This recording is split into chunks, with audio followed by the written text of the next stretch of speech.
Welcome, friends. I'm Luxinamark, and it's only been a month and a half since the Unexplored Territories June update, and what does Guild Software drop in our lap? That's right, as many of you know, and even more of you are still finding out, Vendetta Online's business model has just been changed almost from the ground up in what might be the biggest change to the game this year. Old pilots have been coming in seeming droves, at least to reacquaint themselves with our favorite space shooter, and see what other familiar faces are lurking around. Last night's Team DX, which you are seeing bits of footage from mixed in the background, certainly popped off, lasting a half an hour after its scheduled end. Nahinlor ran away with the highest kill count, if you were wondering, earning 32 kills for his team in the second match alone.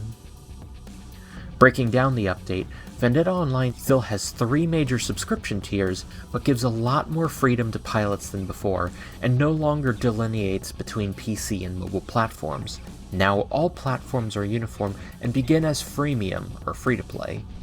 Pilots must earn or purchase crystals in this tier, and cannot pilot capital ships, but there are no separate license limits or guild administration restrictions. This means they can use even a nation's second tier of ships, or begin the manufacturing process for capital ships, even if they cannot complete those ships. For a single dollar a month, the same pilot can earn more crystals for every NPC kill, and can complete Goliath capital class vessels. This changes the light subscription from its old extended trial mode, like before, into something of a booster for pilots who might have limited access to cash, or might not need the full benefits of a full sub, if they're just coming back for a little bit, for instance. Premium does lose some benefits through all this, but if you want to pilot a Trident, or if you want to remove crystals from the entire game, just like before, that's still the best method for $10 a month. Of course, while Premium might lose value now, Incarnate's newsletter directly addressed that concern, stating more endgame content will be added specifically for Premium in the future, though the only real teaser is that yet another newsletter should be sent later this year. A number of rather important and possibly balance-changing patches has also been pushed through lately, most noticeably the changes to the economy, which has sparked several arguments and debates across the game and forum as to what exactly fair trade is, and what the value of a credit should be. Incarnate's been tackling the dynamic economy a lot lately, and messing with the trade route decay values and whatnot, which has been making credits through trade or escort missions fairly difficult. On the other hand, Deneb, hive skirmishes, and mining are suddenly looking a lot more lucrative. Speaking of Deneb, that had a possibly major overhaul as well.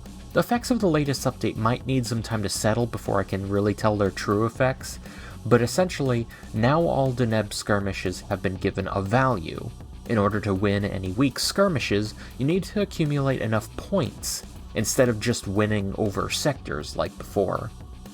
The value of any skirmish depends on its size. A mere battle between fighters won't earn that many points, probably just 1 or 2. I don't know the actual values off the top of my head. While the largest of skirmishes can net either side a great number of points for every week. The winning side of each week can purchase Neutron 3s now as well, adding an additional reward besides the large number of credits you can gain through military conquest. Vendetta Online is going to be absolutely popping off over the next several weeks, ending the usual summer droll quite early. As an avid supporter of Vendetta in general, I can't wait to see what faces, new and old, come to online to take a look around. Just for the heck of it, comment down below your in-game pilot name. I'm always curious what kind of pilots like to watch this kind of content. If you enjoyed the video, please consider hitting that like button, and subscribe for more news, tutorials, and event coverage of Vendetta Online. That will be all for today's video, and I hope you enjoyed watching.